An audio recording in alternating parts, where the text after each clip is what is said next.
करीब ससुराल में एक आलू की सब्जी। रात का समय था, जमीन पर एक चटाई बिछी हुई थी। पूरा परिवार एक साथ बैठा हुआ था। सबके सामने खाने की थालियां रखी हुई थी जिनमें बहुत कम कम सब्जी थी। ये क्या बहू, इतनी सी सब्जी बनाई है तूने? इसमें तो एक रोटी भी ढंग से नहीं खा सकते। अरे थोड़ी और सब्जी दे दे बहू। अरे सासू माँ, बर्तन में बस इतनी ही सब्जी बची थी। अब मैं क्या करूँ? सब्जी थोड़ी सी थी, इसीलिए थोड़ी सी सब्जी बनी है।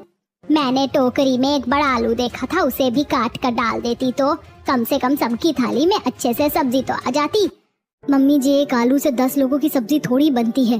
अब सब लोग जो बना है उसे खा लीजिए। नहीं मम्मी, अब मेरे से ये सब खाना नहीं खाया जाता। कभी सब्जी नहीं होती तो कभी रोटी नहीं होती। क्या हम अच्छा खाना कभी नहीं खा सकते?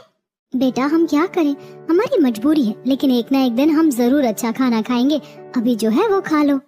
बच्चों की ये बात सुनकर पूरा परिवार उदास हो जाता है। कुछ समय बीत जाता है। अगले दिन फिर से घर में कुछ नहीं था। बाहू, आज फिर घर में कुछ नहीं है बनाने को, ऐसे कैसे चलेगा? तू ऐसा कर, पास वाले शर्मा जी के घर जा। वो लोग काफी अमीर हैं, उनके यहाँ बहुत सब्जी आती है, उनसे थोड़ी सी सब्जी मांग ला। मम्मी जी, मुझे रोज रोज मांगना अच्छा नहीं लगता, पर ठीक है मैं जाती हूँ। देवकी शर्मा जी के घर जाती है और उनसे सब्जी लेकर अपने घर आ जाती है। मम्मी जी, शर्मा आंटी ने आज थोड़ी सी भिंडी और 2 टमाटर दे दिए। मैं जल्दी से सबके लिए खाना रेडी करती हूँ। देवकी खाना बनाने लगती है। अगले दिन घर में फिर कुछ नहीं था। देवकी एक पड़ोसी से मदद मांगने जाती है। कुछ देर बाद वो अपने साथ कुछ आलू लेकर आती है, लेकिन वो बहुत दुखी थी। क्या हुआ भाभी, आप रो क्यों रही हैं? शर्मा आंटी ने कुछ कहा क्या? अरे कुछ नहीं अंजलि, वो शर्मा आंटी कह रही थी कि रोज रोज आ जाती हो भिखारियों की तरह, तुम्हारे घर के मर्द कुछ कमाते क्यों नहीं है। बहुत गालियाँ दी उन्होंने आज। तो आप ये आलू वापस क्यों नहीं फेंक आई उनके मुंह पर? अगर ये आलू वापस कर देती तो आज रात चिंटू मिंटू भूख से रोते। कोई बात नहीं, मैं अपने परिवार और बच्चों के लिए थोड़ा बहुत तो सुन ही सकती हूँ। कुछ समय ऐसे ही बीत जाता है। रात का समय था, सब लोग एक साथ बैठे हुए थे। आज फिर घर में कोई सब्जी नहीं बनी थी। बहू, आज फिर सूखी रोटी। जाना किसी पड़ोसी से थोड़ा कुछ मांग ला, ऐसे रूखी सूखी रोटी कैसे खाई जाएगी? माफ करना मम्मी जी, पर आज मैं कहीं नहीं जाऊंगी। वो लोग हमें इंसान नहीं कीड़े मकोड़े समझते हैं। सब्जी के साथ जो मुफ्त में वो ताने और गालियाँ देते हैं ना, वो मुझसे अब और नहीं सुनी जाती। आज हम सब सूखी रोटी से खाएंगे। कल जब दीपक और विकास पैसे लाएंगे तो शान से सब्जी खरीदेंगे। उस दिन पूरा परिवार बस सूखी रोटी ही खाता है। अगले दिन दोपहर को एक बड़े से कबाड़ खाने की दुकान पर दीपक और विकास काम कर रहे थे। लंच का टाइम हो जाता है। विकास और दीपक टिफिन खोलकर देखते हैं, उसमें प्याज और रोटी थी। भैया, कभी कभी लगता है कि हम ऐसे ही प्याज और नमक खा खा कर मर जाएंगे। अरे दीपक भाई, तुम दोनों हमेशा ऐसे कोने में छुप कर क्यों खाते हो? जरा दिखाओ तो भाभी ने आज क्या बनाया है। राजू टिफिन देख लेता है। हमें प्याज और सूखी रोटी। अरे भाई, तुम लोग ये क्या खा रहे हो? हमें देखो, हम भी मजदूर हैं पर रोज अच्छा खाना लाते हैं। राजू की बात सुनकर दीपक और विकास बहुत ज्यादा दुखी हो जाते हैं, लेकिन वो कुछ बोलते नहीं हैं। शाम को एक लड़की आरोही कुछ कबाड़ा बेचने दुकान पर आती है और बेचकर वहां से जाने लगती है। अरे यार, मैंने जल्दबाजी में उन्हें 50 रुपए कम दे दिए। वो क्या सोचेंगे कि गरीब हूँ तो बेईमानी कर रहा हूँ, मुझे अभी पैसे लौटाने होंगे। विकास जल्दी से दौड़कर आरोही के पास जाता है। सुनिए मैडम, अरे मैडम जी थोड़ा रुकिए। जी क्या हुआ? वो आपका जो कबाड़ था ना, उसका हिसाब थोड़ा ज्यादा था। मैंने जल्दबाजी में आपको पैसे कम दिए थे। ये लीजिए आपके बाकी के पैसे। अरे वाह, आप तो बहुत ईमानदार हैं। सच में आजकल की दुनिया में जहाँ लोग 1-1 रुपए के लिए लड़ते पड़ते हैं, वहाँ इतना ईमानदार कौन होता है? आरो ये बोलकर वहां से चली जाती है। अगले दिन शाम को दीपक काम खत्म करके घर चला गया था, लेकिन विकास दुकान के बाहर ही खड़ा था। तभी वहां आरोही आती है जो कि अपने घर जा रही थी। तभी आरोही के पीछे एक डॉगी पड़ जाता है। आरोही भागकर विकास की दुकान के पास आ जाती है। हट, दूर हट। विकास ये देख लेता है और वो उस डॉगी को वहां से भगा देता है। आप तो वही है ना जो कल आई थी मेरी दुकान पर? हाँ, वो मैं अपने घर जा रही थी, पता नहीं डॉगी कहाँ से पीछे पड़ गया। रात भी हो गई है, इसीलिए मुझे अब घर जाने में डर लग रहा है। आज थोड़ा मैं लेट हो गई हूँ। अगर आपको एतराज ना हो तो क्या मैं आपको आपके घर छोड़ दूं? ठीक है, अगर आप फ्री हो तो। विकास आरोही को उसके घर पर छोड़ आता है। 1-2 दिन वो ऐसे ही बीत जाते हैं। दोपहर का समय था। आरोही विकास के घर के सामने से गुजर रही थी, तभी अचानक आरोही चक्कर खाकर गिर जाती है। अरे, ये तो वही लड़की है जिसे मैं उस दिन उसके घर छोड़कर आया था। लगता है इसे चक्कर आ गए, मुझे उसकी मदद करनी होगी। विकास आरोही की मदद करता है और उसे छांव में ले जाकर बैठाता है और उसे पानी पिलाता है। कुछ देर बाद आरोही ठीक हो जाती है। थैंक यू, आपने मेरी मदद की। उस दिन भी आपने मेरी मदद की थी। सच में आप बहुत अच्छे हैं। आरोही ये बोलकर वहाँ से चली जाती है। अगले दिन शाम के समय विकास मंदिर गया हुआ था, तभी वहाँ उसे आरोही मिल जाती है। दोनों वहीं बैठकर बातें करने लगते हैं। पता है, मैं अनाथ हूँ। इस दुनिया में मेरा अपना कोई नहीं है। मैं अकेली ही रहती हूँ और बस किसी तरह अपनी लाइफ में सरवाइव कर रही हूँ। और मेरा परिवार तो बहुत बड़ा है। हमारे घर में पैसे भले ही कम है, लेकिन लोग और ड्रामा फुल है। आरोही विकास की बात सुनकर हंसने लगती है। कुछ समय बीत जाता है। विकास और आरोही अब रोज मिलने लगे थे। एक दिन विकास आरोही को अपने घर लेकर आता है। मम्मी, बाबूजी, ये आरोही है, मेरी एकदम बेस्ट फ्रेंड है। आओ बेटा, बैठो। बहुत प्यारी बच्ची है। वाह देवर जी, बेस्ट फ्रेंड। अच्छी है आपकी बेस्ट फ्रेंड। आरोही सबसे बात करने लगती है। तभी आरोही देखती है कि देवकी और अंजलि चूल्हे के सामने परेशान बैठी हुई थी। आरोही जल्दी उनके पास जाती है। क्या हुआ, आप दोनों इतने टेंशन में क्यों हैं? अरे क्या बताऊं आरोही, घर में सब्जी नहीं है, बस ये थोड़ा सा बेसन पड़ा है कटोरी में। अब तो ही बता, इतने से बेसन का मैं क्या करूं? इतने से में तो बच्चों का पेट भी नहीं भरेगा। आप टेंशन मत लीजिए, आप ये बेसन मुझे दे दीजिए, मैं इसका कुछ बनाती हूँ। आरोही उस थोड़े से बेसन को गूंथती है, फिर उससे छोटे छोटे गोल आलू के शेप में बना लेती है। उन्हें पानी में उबालती है और फिर उन्हीं से एक अच्छी सब्जी तैयार कर देती है। अरे बाप रे, तूने तो थोड़े से बेसन की बहुत अच्छी सब्जी बना दी। अरे वाह, तेरी ये सहेली तो कितनी अच्छी है विकास। कितनी अच्छी खुशबू आ रही है सब्जी की। कुछ समय बीत जाता है। सब लोग खाना खाने के लिए बैठ जाते हैं। आरोही भी उनके साथ बैठी हुई थी। वाह लड़की, क्या स्वाद है तेरे हाथों में। हमारे घर की देवकी तो बस पानी में नमक उबाल कर दे देती है, उसे कुछ अच्छा बनाना नहीं आता। दादी, आप तो हमेशा ही मेरी बेइज्जती करती हो। सच में ये आरोही तो हमारे घर में खुशियाँ ले आई है। सबको ये कितनी पसंद है। बस अब मैं घर वालों से बात करूंगा और इसे हमेशा के लिए इस घर की बहू बना लूंगा। आरोही के जाने के बाद विकास सारी बात अपने घर वालों को बता देता है। मम्मी, बाबूजी, मैं आरोही से बहुत प्यार करता हूँ और वो भी मुझे पसंद करती है। मैं उसी से शादी करना चाहता हूँ। बेटा, ये तो बहुत अच्छी बात है। वो लड़की एकदम हीरा है। बिल्कुल, अब वही हमारे घर की बहू बनेगी। तू बस बात कर ले उससे। वो अनाथ है तो क्या हुआ, अब हम उसका परिवार हैं, वो हमारे घर की लक्ष्मी बनकर आएगी। कुछ ही दिनों बाद आरोही और विकास की शादी हो जाती है। दोपहर का समय था, घर में राशन खत्म हो चुका था। देवकी और आरोही उदास बैठी थी, तभी बाहर से आवाज आती है, आलू ले लो, आलू आलू ले लो। आरोही सुन, बस 10 रुपए बचे हैं, जा बाहर ठेले वाले से आलू ले आ। आरोही वो 10 रुपए लेकर ठेले वाले के पास जाती है। वहाँ मोहल्ले की 2-3 औरतें भी वहाँ खड़े होकर आलू ले रही थी। भैया 10 रुपए के आलू दे दीजिए। अरे मैडम 10 रुपए, अरे 10 रुपए में तो आजकल बिल्कुल कुछ नहीं आता और तुम आलू मांग रही हो। अरे आलू 40 रुपए किलो है, 10 रुपए में बस 2 ही आलू आएंगे। लेने आए तो लो, वरना यहाँ से चले जाओ। अरे 10 रुपए की सब्जी, इससे अच्छा तो भूखे ही सो जाओ। आरोही को बहुत बुरा लगता है, लेकिन वो किसी से कुछ नहीं बोलती और 2 आलू लेकर वहाँ से चली जाती है। ये क्या है आरोही, सिर्फ 2 आलू? इसमें तो चिंटू मिंटू का भी पेट नहीं भरेगा। बताओ हम क्या करें, मुझे तो कुछ समझ ही नहीं आ रहा है। अरे भाभी, आप टेंशन क्यों लेती है? इन 2 आलूओं से मैं पूरे घर की सब्जी बनाऊंगी। आरोही आलूओं को उबाल कर अच्छी तरह मैश करती है। फिर वो किचन में रखे 2 टमाटर और 1 प्याज को एकदम बारीक काटती है और फिर इन सभी को अच्छे से तलने लगती है और फिर उसमें बहुत सारा पानी डाल देती है। कुछ ही देर में बढ़िया मसालेदार आलू की पतली सब्जी तैयार कर देती है। अरे वाह बहू, तूने तो 2 आलूओं से बहुत अच्छी सब्जी तैयार कर ली। सच में इसमें बहुत अच्छा स्वाद आ रहा है। सब लोग खुश होकर आरोही की वो पतले आलू वाली सब्जी खाते हैं। अगले दिन आरोही बाजार जाती है, जहाँ से वो 20 रुपए की सब्जी खरीदती है। भैया इसमें थोड़ा धनिया और 3-4 हरी मिर्च तो डाल दीजिए। अरे मैडम, 20 रुपए की सब्जी में धनिया मिर्ची क्या अपनी जेब से दूं? धनिया 200 रुपए किलो है। देखिए भैया, मैं आपकी रोज की कस्टमर हूँ। अगर आप 2-3 मिर्ची नहीं डालेंगे तो मैं ये सब्जी यहीं छोड़ दूंगी और आगे वाले ठेले वाले से ले लूंगी। वो तो मुझे नींबू भी फ्री में देते हैं।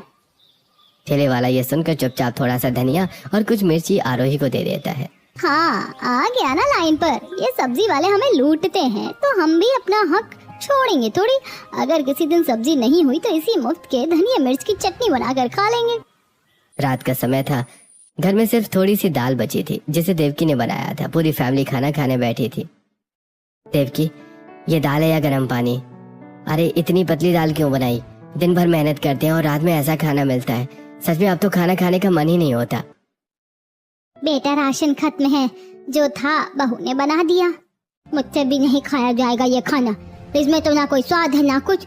मुझे ये बिल्कुल पसंद नहीं। अरे इससे अच्छा तो पानी में नमक डालकर ही दे देती या फिर सूखी रोटी ही दे देती, हम तो वही खा लेते। अरे आप लोग उदास क्यों हो रहे हैं? दाल को 5 मिनट के लिए मुझे दीजिए, मैं अभी इसको ठीक करके लाती हूँ। आरोही दाल का पतीला वापस रसोई में लाती है और दाल के पतीले को चूल्हे पर रख देती है। ये दाल बहुत पतली है, इसे गाढ़ा करना होगा। वो देखती है कि टोकरी में कल का एक बचा हुआ आलू रखा है। वो उस आलू को उबालती है और फिर मैश करके उबलती हुई दाल में डाल देती है। फिर वो अपनी मुफ्त वाली हरी मिर्च से दाल में तड़का लगा देती है। लीजिए, हमारी स्पेशल आलू दाल फ्राई तैयार है। अरे वाह, ये तो एकदम गाढ़ी और मजेदार हो गई। सच में इसका तो टेस्ट ही पूरा बदल गया है। मजा आ गया इसे खाकर। मान गया आरोही तेरी कारीगिरी को। कुछ दिनों बाद देवकी और आरोही 50 रुपए लेकर बाजार में सब्जियां लेने गई थी। भैया क्या बोल रहे हो? आलू 60 रुपए किलो, परसों तो 30 रुपए के थे। भाभी जी, पीछे से माल नहीं आ रहा है, लेना है तो लो वरना आगे बढ़ो। 50 रुपए में तो अब थोड़ी बहुत सब्जी आएगी, वरना आएगी ही नहीं। सब्जियां बहुत महंगी हो गई हैं। भैया वो जो साइड में कटी फटी और खराब सब्जियां रखी हैं, वो मुझे 50 रुपए में दे दोगे? ठेले वाला वो खराब और सड़ी हुई सब्जियों का ढेर, जिसमें कुछ दागी आलू, चिपके पिचके हुए टमाटर और गोभी थी, वो 50 रुपए में आरोही को दे देता है। जेठानी जी, ये सब्जियां दिखने में खराब है, लेकिन असल में ये बस थोड़ी गंदी हो गई हैं। घर जाकर हम अगर इसे अच्छे से साफ करेंगे तो ये अच्छी लगने लगेंगी और हमारा काम भी चल जाएगा। और देखो कम पैसों में कितनी सब्जियां आ गई। रात का समय हो जाता है। आरोही खराब सब्जियों में से अच्छी अच्छी सब्जियां निकाल रही थी, तभी सुनीता जी वहाँ आ जाती हैं। अरे मैंने तुझे अच्छे खासे पैसे दिए थे, 50 रुपए में अच्छी खासी सब्जी आ जाती और तू ये सड़ी गली सब्जी उठा लाई। कौन खाएगा इसे? तभी आरोही सब्जियों को काट कर देखती है। वो पूरी सब्जियां अंदर से खराब थी। ये देखकर आरोही दुखी हो जाती है। पड़ गई तेरे कलेजे को ठंडक।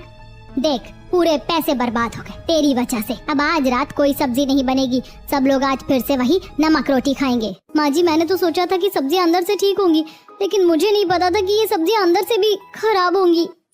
रात हो जाती है। रात को सब लोग नमक रोटी खाते हैं।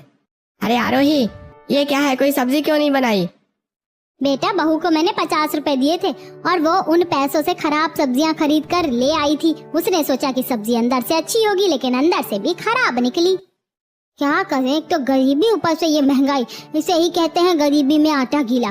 बेचारी बहू ने सोचा कि थोड़ी सब्जी ज्यादा आ जाएगी, इसीलिए वो ये सब्जियां ले आई, लेकिन उसे क्या पता था कि सब्जियां अंदर से भी खराब होंगी।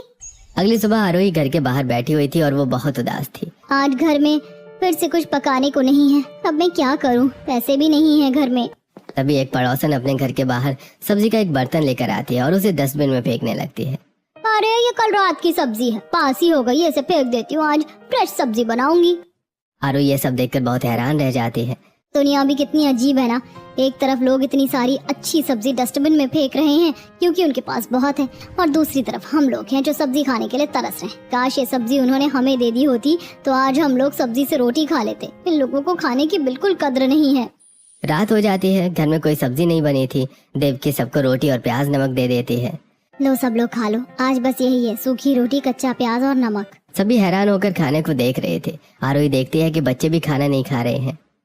अरे ये सूखी रोटी थोड़ी है, ये तो दुनिया का सबसे टेस्टी खाना है। देखो, प्याज को काटो, धोकर उस पर हल्का सा नमक छिड़को और फिर रोटी के साथ खाओ। और हाँ, सब लोग अपनी आंखें बंद करो और इमेजिन करो कि ये प्याज नहीं, कढ़ाई पनीर की सब्जी है। कसम से टेस्ट एकदम पनीर वाला आएगा। मम्मी, चाची सही कह रही है। अगर हम प्याज और नमक को प्याज नमक ना समझते हुए अच्छी सब्जी समझे तो हमें वैसा ही टेस्ट आएगा। मुझे पता है आरोही कि तू ये बच्चों को खाना खिलाने के लिए बोल रही है, पर कोई नहीं, मेरे बच्चे खाना खा रहे हैं, मुझे इसी बात की खुशी है। बच्चों को खुश होकर खाना खाते हुए देखकर सब लोग खाने लगते हैं। देखिए, हम लोग आज प्याज रोटी खा रहे हैं तो हमें लग रहा है कि हम बहुत गरीब हैं, पर पता है दुनिया में कितने लोग ऐसे हैं जिन्हें आज रात को ये प्याज और नमक वाली रोटी भी नसीब नहीं हुई होगी। वो भूखे सोए होंगे। हमारी गलती क्या है पता है? अगर हमारे पास साइकिल है ना तो हम कार वाले को देखकर रोते हैं कि हम गरीब हैं, पर अगर हम उस इंसान को देखें जिसके पास साइकिल भी नहीं है तो हमें समझ आएगा कि हम कितने अमीर हैं। हमारे पास कम खाना है पर एटलीस्ट खाना तो है, इसीलिए रोना नहीं है, खुशी से खाना है। आरोही की ये बात घर वाले अच्छे से समझते हैं। आरोही बेटा, आज मुझे समझ आ रहा है कि तू कितनी समझदार और संस्कारी है। अगले सुबह दीपक और विकास तैयार होकर अपनी कबाड़ की दुकान पर पहुंचते हैं, लेकिन आज दुकान बंद थी। बस वहाँ एक आदमी खड़ा था। विकास, ये ताला क्यों लगा है? आज तो कोई छुट्टी भी नहीं है। अरे भाई, तुम लोग यहाँ क्या कर रहे हो? दुकान के मालिक का इंतजार कर रहे हो क्या? हाँ, मालिक कहाँ गए? फोन भी बंद आ रहा है। अरे भाई वो तो रात के अंधेरे में ही दुकान खाली करके फुर्र हो गया है। सुना है मार्केट में बहुत लोगों का पैसा खाकर भागा है। मेरा भी 10,000 देना था उसे, वो धोखेबाज रातों रात भाग गया। ये सुनकर दीपक और विकास के होश उड़ जाते हैं। ये क्या हो गया विकास, अब घर कैसे चलेगा? चल शहर में कहीं और काम ढूंढते हैं, अगर कुछ काम नहीं करेंगे तो घर नहीं चल पाएगा।